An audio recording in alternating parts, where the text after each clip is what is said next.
أرسلناك إلا رحمة للعالمين۔ السلام علیکم ورحمۃ اللہ وبرکاتہ۔ آج ہم جنگ موتا کے بارے میں جاننے جا رہے ہیں۔ یہ فتح مکہ کے عظیم الشان واقعے سے پہلے آخری بڑا واقعہ ہے۔ جنگ موتا 8 ہجری میں مسلمانوں اور بازنطینی سلطنت اور عرب عیسائیوں کے درمیان لڑی گئی۔ ایک چھوٹے سے گاؤں کا نام ہے جو ایسے علاقے میں واقع تھا جو پہلے رومی صوبہ ہوا کرتا تھا۔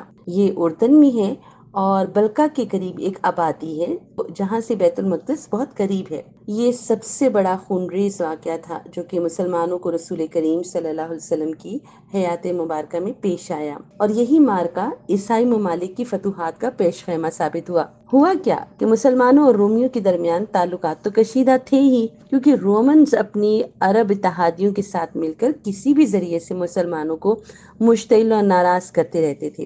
خاص طور پہ جب پیارے نبی صلی اللہ علیہ وسلم نے ایک سفیر جن کا نام حارث بن عمیر اردی تھا ان کو اپنا خط دے کر حاکم بصرہ کے پاس بھیجا، تو اس خط کو کیسر ہرقل کو بھیجنے کی ذمہ داری ان کے پاس تھی۔ تو مسلمان سفیر کو شام میں ایک قبیلہ تھا غسان، اس سے گزرنا پڑا۔ غسان کے جو لوگ تھے ان کے رومیوں کے ساتھ تعلقات بہت اچھے تھے، اور چونکہ وہ عیسائی تھے اور ان کی آپس میں پارٹنرشپ تھی۔ اپنے غصے کی وجہ سے غسان نے سفیر کو پکڑ لیا اور اسے اپنے سردار شرحبیل ابن عمر کے پاس لے گئے، جس نے نہ صرف اس کا مذاق اڑایا بلکہ تشدد کر کے رسول اللہ صلی اللہ علیہ وسلم کے سفیر کو ہلاک کر دیا۔ اس ظلم کا علم ہونے پر پیارے نبی صلی اللہ علیہ وسلم چاہتے تھے کہ انہیں انصاف فراہم کیا جائے تاکہ دنیا کو یہ معلوم ہو جائے اور یہ پیغام مل جائے کہ مسلمانوں کی بڑھتی ہوئی قوم کے سفیر کو قتل اور نظر انداز نہیں کیا جا سکتا۔ جمادی الاولیٰ 8 ہجری میں نبی کریم صلی اللہ علیہ وسلم نے اعلان فرمایا اور مسلمانوں کو فوج میں شامل ہونے اور غسان کی طرف شمال کی طرف مارچ کرنے کا حکم دیا۔ 3000 سپاہی اس فورس میں شامل ہوئے۔ یہ واحد موقع تھا جب پیارے نبی صلی اللہ علیہ وسلم نے 3 رہنماؤں کو مقرر کیا جو جنگ میں ایک دوسرے کے بعد کامیاب ہوں گے۔ اگر ان میں سے کوئی ایک کے بعد دوسرا گر جائے، شہید ہو جائے، تو نبی کریم صلی اللہ علیہ وسلم نے ان کو بتایا کہ اس کی شہادت کے بعد اگلی ذمہ داری کس کی ہوگی۔ نبی کریم صلی اللہ علیہ وسلم فوجیوں کے ساتھ اس مارکے میں شریک تو نہیں ہوئے، لیکن اہم معاملات کو دیکھنے کے لیے مدینہ میں ٹھہرے۔ اس گروہ کو فوج کے رہنما کے نام سے جانا جاتا ہے۔ لشکر کے امراء میں حضرت زید بن حارثہ تھے، اور فرمایا کہ اگر زید قتل کر دیے جائیں تو جعفر، اور جعفر قتل کر دیے جائیں تو عبداللہ بن رواحہ سپہ سالار ہوں گے۔ نبی کریم صلی اللہ علیہ وسلم نے ان سب کو ثنیۃ الوداع کے مقام پر وداع کیا، سفید پرچم باندھا اور اس کو سیدنا زید بن حارثہ کے حوالے کیا، اور یہ بھی وصیت فرمائی کہ جس مقام پر حضرت حارث بن عمیر قتل کیے گئے تھے وہاں پہنچ کر وہاں کے لوگوں کو پہلے اسلام کی دعوت دی جائے گی۔ اگر تو وہ اسلام قبول کر لیں تو بہتر ہے، ورنہ اللہ سے مدد مانگے اور جہاد کے لیے، لڑائی کے لیے تیار ہو جائیں۔ اور سبحان اللہ، آپ صلی اللہ علیہ وسلم نے فرمایا کہ اللہ کے نام سے، اللہ کی راہ میں اللہ کے ساتھ کفر کرنے والوں سے غزوہ کرو، اور دیکھو بد عہدی نہیں کرنی، خیانت نہیں کرنی، کسی بچے اور عورت اور بوڑھے کو اور گرجے میں رہنے والے تارک دنیا کو قتل نہیں کرنا، کھجور اور کوئی درخت نہیں کاٹنا، اور کسی عمارت کو منہدم نہیں کرنا۔ نبی کریم صلی اللہ علیہ وسلم نے یہ تمام جنگ کے احکامات اپنے سپہ سالاروں کو سکھائے اور ان کو یہ حکم دیا کہ ان تمام چیزوں کا خیال رکھا جائے۔ اب اس جنگ میں نبی کریم صلی اللہ علیہ وسلم نے جن صحابی کو، زید بن حارثہ جو کہ صحابی بھی ہیں، اور ان کو یہ بھی اعزاز حاصل ہے کہ ان کا نام قرآن پاک میں موجود ہے۔ اور جعفر رضی اللہ تعالیٰ عنہ کون تھے؟ یہ پیارے نبی صلی اللہ علیہ وسلم کے پیارے چچا زاد بھائی تھے، اور ابن رواحہ انصاری تھے جو اپنی شاعری اور پرہیزگاری کے لیے بہت مشہور تھے۔ نبی کریم صلی اللہ علیہ وسلم نے اپنی ان سپہ سالاروں کو اور فوج کے باقی لوگوں کو وعدہ توڑنے سے منع فرمایا، اور یہاں پر ایک مقام تھا جس کو ثنیۃ الوداع کہتی، یعنی کہ وہاں پر وداعی پہاڑی، یعنی کہ ادھر وہاں ان کو سی آف کیا۔ اب مسلم فوج جو تھی وہ بہت کم تھی تعداد میں، لیکن سبحان اللہ ان کے جانے کی تیزی سے مارچ کرنے کی انہوں نے کوشش کی، لیکن خبر ان کے جانے کی اتنی تیزی سے پھیل گئی کہ غسان قبیلے نے اتحادیوں کی ایک بہت بڑی فوج تیار کر لی، اور جلد ہی رومی فوجیوں کا ایک دستہ بھی ان کی مدد کے لیے آ گیا۔ مخالف فوج کی تعداد مسلمان جنگجوؤں سے تقریباً 3 گنا زیادہ تھی۔ جب مسلمان اردن پہنچے تو انہیں مخالف افواج کی تعداد کا علم ہوا۔ انہیں یہ توقع نہیں تھی کہ غسان قبیلہ رومی فوجیوں کے ساتھ آئے گا، جن کے پاس بہتر ہتھیار تھے اور بہت تربیت یافتہ تھے اور ان کے پاس مضبوط گھوڑے تھے۔ ان نئی پیش رفتوں نے بہادر مردوں کو 2 راتوں تک اس صورتحال پر غور کرنے پر مجبور کیا کہ اب دشمن تو تعداد میں بہت زیادہ ہے، تو ہماری اسٹریٹجی کیا ہوگی، ہمیں کیا کرنا چاہیے۔ زید بن حارثہ نے ابن رواحہ سے پوچھا کہ ہمیں کیا کرنا چاہیے، تو ابن رواحہ نے فوج سے بات کی اور شہادت کے انعامات کا ذکر کر کے ان کے حوصلے بڑھائے۔ ابن رواحہ کے الفاظ نے فوج کو دوبارہ توانائی بخشی اور انہوں نے اپنا مارچ جاری رکھا۔ 1 مہینے کا سفر کرنے کے بعد وہ آخر کار موتا گاؤں پہنچے۔ انہوں نے فوج کو پانی تک آسان رسائی کے لیے ایک دریا کے قریب پوزیشن دی۔ اب جنگ کا آغاز کیسے ہوا کہ رومیوں کی فوج ایک بہت بڑی تعداد میں جنگجوؤں کے ساتھ پہنچ گئی۔ زید بن حارثہ نے چارج سنبھالا اور عزت کے ساتھ اپنا دیا ہوا سفید جھنڈا اٹھا لیا۔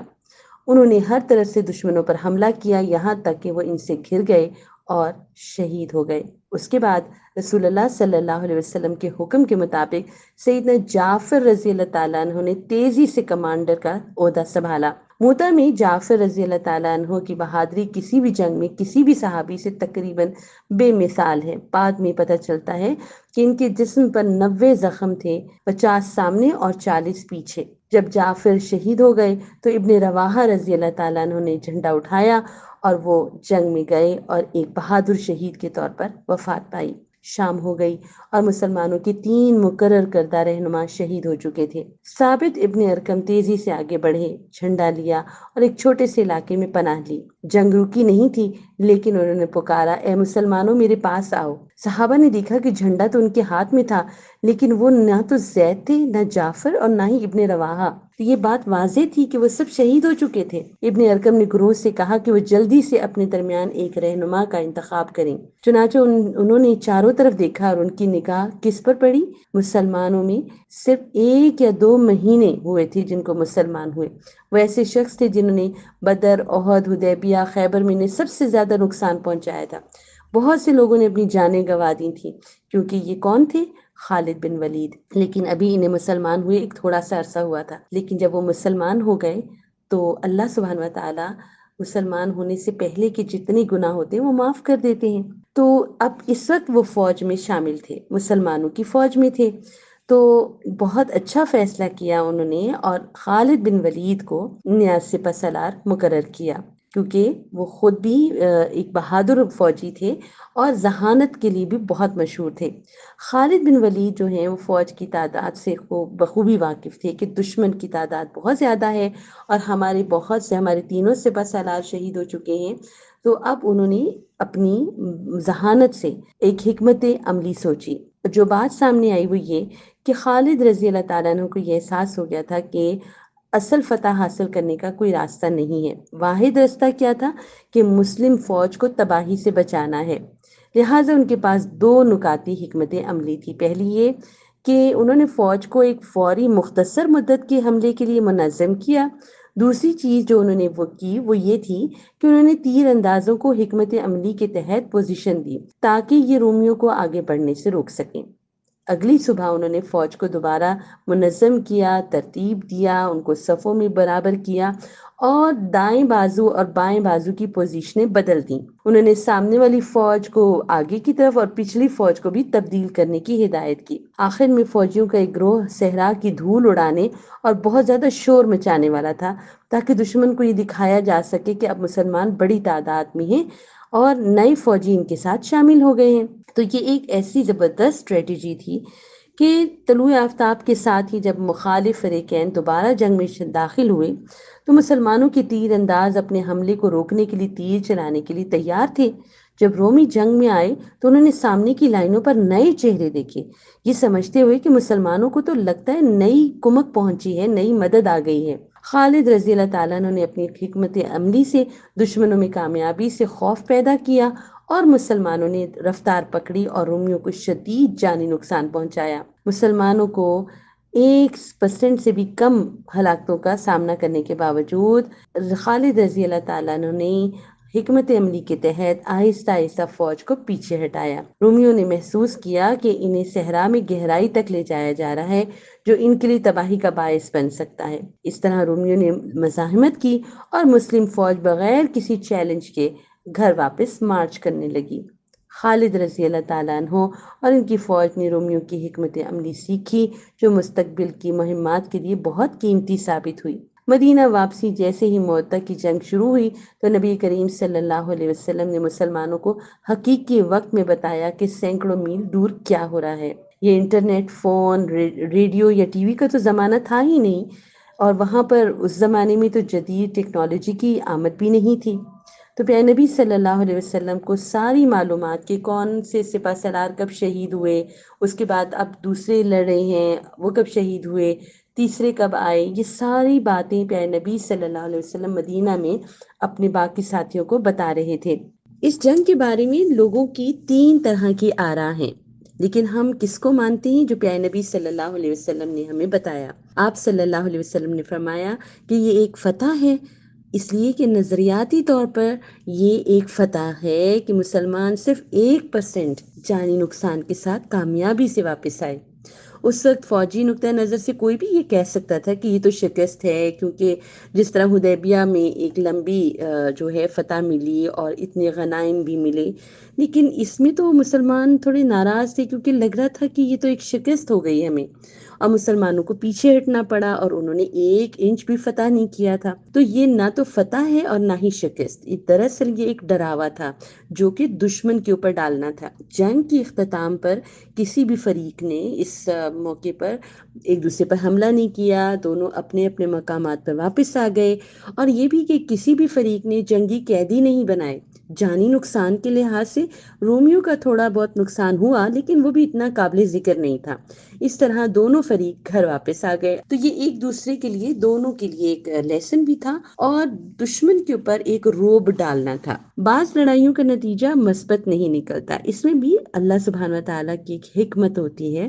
اللہ تعالیٰ ہمیں دکھاتے ہیں کہ کبھی کبھی انسان کو جد و جہد کرنا پڑتی ہے، اور یہ جنگ احد کی طرح ہی تھی۔ ہمیں ہر چیز کو ایک خاص سمت سے دیکھنے کی ضرورت نہیں ہے۔ آپ دیکھیں کہ اس میں اگر کوئی منفی چیز نظر نہیں آتی تو مشکل وقت میں اس سے کیسے تعلق قائم کر سکتے ہیں۔ ایک اور حکمت یہ تھی کہ صحابہ کرام انسان تھے، اور کبھی کبھی وہ ایسا فیصلہ کر لیتے جو اس لمحے بہترین انتخاب ثابت نہیں ہوتا تھا، تو اس کے اوپر مختلف اوپینین تھی۔ تو مسلمان جنگجو جب واپس لوٹے، موتا کا سب سے بڑا فائدہ یہ ہوا کہ اس نے شمالی علاقوں کے دروازے کھول دیے۔ سیرت کی 95% جنگیں جنوبی سمت میں ہوئی تھیں، اور موتا شمال کی سب سے بڑی جنگ تھی۔ رومی اور عیسائی عرب شکست نہیں کھا سکے، لیکن امت کی رسائی پھیل گئی، یعنی کہ وہاں تک اسلام کا پیغام پہنچ گیا کہ مسلمان ایک الگ آئیڈینٹی ہیں اور ان کا مذہب اسلام ہے۔ اس میں کوئی شک نہیں کہ موتا کا بہت بڑا اثر تھا۔ اگر صرف 3000 مجاہد اتنا نقصان پہنچا کر بھی بچ نکلے اور کامیابی سے گھر واپس آ گئے، تو کیا ہوگا جب اصل سپہ سالار یعنی نبی کریم صلی اللہ علیہ وسلم خود تشریف لائیں گے؟ تو آج کے سیشن سے ہم نے بہت کچھ سیکھا کہ بعض اوقات آپ کو میدان جنگ میں جانا پڑتا ہے، اپنی پریزنس شو کرنی پڑتی ہے، لیکن اللہ تعالیٰ اس میں بھی خیر رکھتے ہیں اور بہت سی حکمتیں میں حاصل ہوتی ہیں۔ آج کا سیشن ہم یہیں پہ ختم کرتے ہیں۔ انشاءاللہ اگلی بار ایک نئی قسط کے ساتھ ملاقات ہوگی۔ جزاک اللہ خیر۔ براہ کرم ہمارے چینل ذوالنورین کو لائک کریں، سبسکرائب کریں۔ السلام علیکم ورحمۃ اللہ وبرکاتہ۔ أرسلناك إلا رحمة للعالمين. Salah Tracker to keep you on track to success, a perfect gift for you and your loved ones.